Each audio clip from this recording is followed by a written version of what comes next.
Este episódio do Expresso é um patrocínio de C6 Tech Invest. Seja você mesmo seu próprio assessor de investimentos. E aí, você está sabendo que a Selic atingiu a marca dos 2 dígitos? Taxa básica de juros ultrapassa os 10% depois de 4 anos e meio. A notícia não foi surpresa alguma. O aumento já era esperado para conter a inflação do país. E a questão que fica é: o que a nova Selic muda na sua vida? Até onde esses aumentos irão? E por que, mesmo com a Selic subindo, o dólar não está caindo? Quem me ajuda a responder essas questões é a Paloma Brum, economista da Toro Investimentos. Eu sou a Diana Ribeiro e esse é o Expresso 6 Minutos. Oi, Paloma. Obrigada pela sua participação aqui no Expresso. Paloma, antes de mais nada, eu gostaria que você explicasse o que essa nova Selic impacta na vida das pessoas. Nós temos que levar em consideração que nós já vivemos um cenário de crise, e uma crise que ainda não foi resolvida, porque a pandemia ela permanece. Então, a partir do momento que a Selic ultrapassou ali aquele patamar em torno dos 6,5%, ela já se tornou algo mais prejudicial à atividade econômica, porque a partir desse patamar que a gente fala que são juros neutros, esses 6,5%, seriam juros que conseguiriam controlar um determinado nível de inflação e, ao mesmo tempo, sem prejudicar o desenvolvimento da atividade econômica. A partir desse patamar, a Selic, os juros mais caros, encarece tudo. Então, encarece o crédito ao consumidor, o financiamento às empresas para produzirem mais. Então, as empresas racionam os investimentos porque esses financiamentos ficam mais caros. Logo, se as empresas estão investindo menos, elas começam a contratar menos pessoas, ou seja, gera menos postos de trabalho.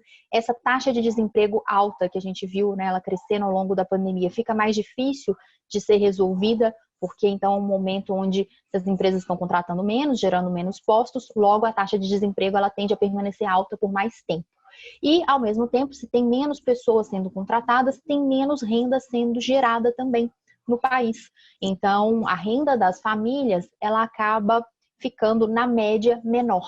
Então, as famílias começam também a racionar, as suas compras, o consumo das famílias tende a cair.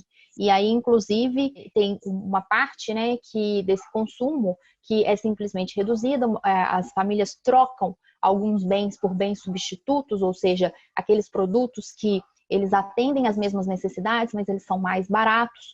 Então, tudo isso a gente vê acontecendo na dinâmica da economia. Então, se esses juros eles vão ficando cada vez maiores, vai ficando mais difícil, mais crítico para o país investir mais e para poder gerar mais emprego e mais renda. Então, basicamente é isso que esses juros mais altos fazem na vida das pessoas. Com esse novo aumento, a Selic fica acima da inflação acumulada dos últimos 12 meses. O que isso significa?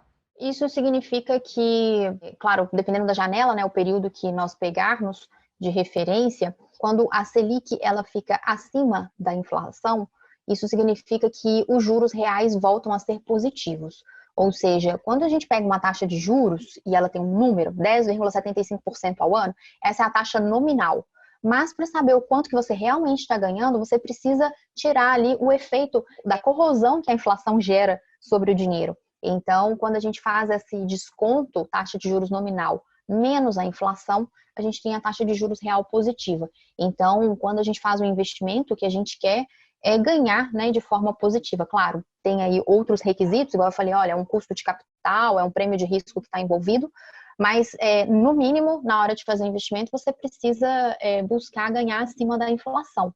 Então, isso aí acaba sendo um cenário mais atrativo, por exemplo, para papéis de renda fixa, porque antes o investidor ele estava olhando para uma Selic que não conseguia superar a inflação. Então, ele saía perdendo, porque ao longo do tempo essa inflação ela corroía os rendimentos que ele tinha como aplicação nesse cenário de renda fixa. Paloma, no imaginário popular, o aumento da Selic causaria uma queda na cotação do dólar, mas não é o que está acontecendo. A moeda americana não voltou ao patamar abaixo dos R$ 5. Qual é a relação entre juro e câmbio. Quando nós temos um aumento da Selic, não necessariamente, tá? Mas aí é esperado que esses juros dos títulos públicos federais se tornem mais atrativos. Então, se esses juros estão mais atrativos, tá? E vai depender do patamar, nem sempre. Você pode subir a Selic e não necessariamente ficar atrativo. Mas se esses juros, eles começam, principalmente se já tiver juros reais positivos, esses papéis, né, já começam a ficar mais atrativos. E aí o que acontece? O investidor estrangeiro, ele se sente atraído a trazer o capital dele para render nesses títulos públicos do governo federal. Então, o que acontece? Com a entrada de dólares no país, isso acaba fortalecendo o real. Agora, não necessariamente, né? Como eu disse, a Selic subindo, isso vai acontecer, porque existem uma série de outras variáveis. Não é só a relação entre Selic e dólar. Então, tem outras coisas que impactam aí essas duas variáveis, câmbio e juros. Então, nós precisamos pensar, por exemplo, nesse cenário nosso de deterioração fiscal doméstica. Isso impacta aqui a questão do dólar, porque se o nosso país ele tem uma questão fiscal piorada, o que acontece? Isso eleva o risco país. Se eleva o risco país, o investidor estrangeiro ele vai exigir um prêmio de risco maior para investir aqui. Se a Selic não está num patamar atrativo para isso, que supere esse risco, então o investidor ele tira dinheiro daqui. E aí, então, o nosso câmbio acaba ficando mais depreciado. Então, eu acredito que essa linha que eu fiz, né, já dá para perceber aí que a questão de deterioração fiscal é algo que impacta muito o nosso câmbio. E tem toda a questão também da recuperação da atividade econômica, que também pode impactar o câmbio. Mas uma parte positiva que a gente tem, por exemplo, é a pauta de commodities, exportação de commodities, isso acaba favorecendo o nosso câmbio. Mas aí, novamente, se a gente tem um cenário de commodities um pouco mais difícil, mesmo com uma Selic mais alta, a gente também pode ter um impacto aqui sobre o câmbio. Então, não é só essa relação direta, né, entre Selic e dólar, a gente precisa pensar em algumas outras variáveis que podem impactar o câmbio também. E até onde vai os aumentos da Selic? O que podemos esperar para este ano? Então, Diana, eu já imaginava que nesse primeiro trimestre a Selic já fosse atingir 12%. E no comunicado de ontem do Copom, ele fala que ele já espera subir a Selic a 12% até o final desse primeiro semestre. Então, ou seja, a gente já está observando uma tendência de Selic gradualmente cada vez maior.